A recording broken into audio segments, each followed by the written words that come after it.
Hello students, ఇక్కడ ఒక question ఇచ్చాడు చూడండి.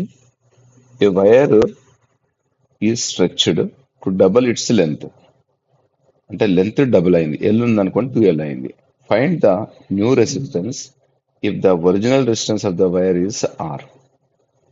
ఏదైనా ఒక వైర్ క్రాస్ సెక్షన్ ఏరియా తీసుకుందాం. Okay, so this the thing is what, just any wire is taken.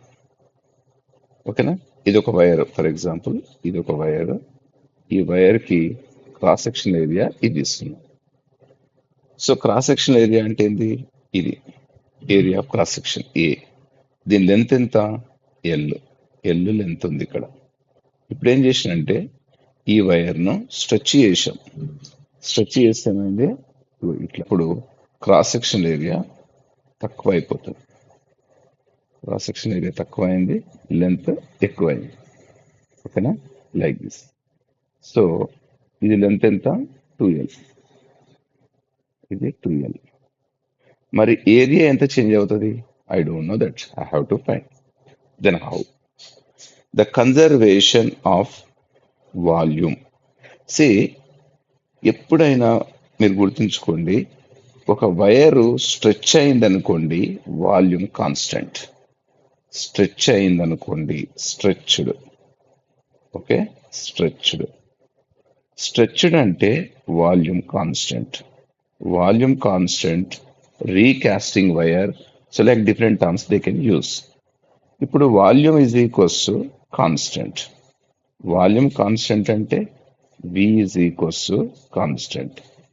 Volume constant అయినప్పుడు cross section area into length is equals to what you say? Constant. So A1 L1 is equals to A2 L2. So first దానికి area ఎంత? A. Next L is equals to A2. నాకు తెలియదు, నేను find out చేయాలి. ఇదెంత? 2L. So L and L cancel. A2 is equals to A/2. అంటే new area వచ్చేసి A/2 అయింది. ఓకేనా, న్యూ ఏరియా ఈస్ A/2. ఇప్పుడు మనం రెసిస్టెన్స్ ఏంది చూద్దాం. Okay, so the resistance R is equals rho into L/A. So రో అనేది constant, no issue for this. Now this is equals to R1 by R, R2 by R1 is equals to L2 by L1 into A1 by A2. Okay, so R2 by R1, so ratio of resistance and ratio of lengths, and A2 is a inversely proportional. So inversely proportional means A1 by A2. R2 అట్లాగే తీసుకున్నా, ఇది R1 is equals to L2 by L1. L2 ఎంత వచ్చింది? 2L. Stretch చేసినాం కాబట్టి L. ఇది A1 వచ్చేసి A. A2 అంటే A/2. It's A/2. So this become as R2 by R1 is equals to L cancel. This one also cancel. It's a 4. So R2 is equals to 4 times of R1. So what does it mean?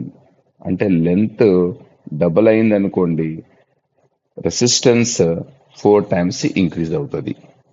Cross section area 2 times decrease అవుతుంది, decreases by 2 times. So what is the new resistance? 4R.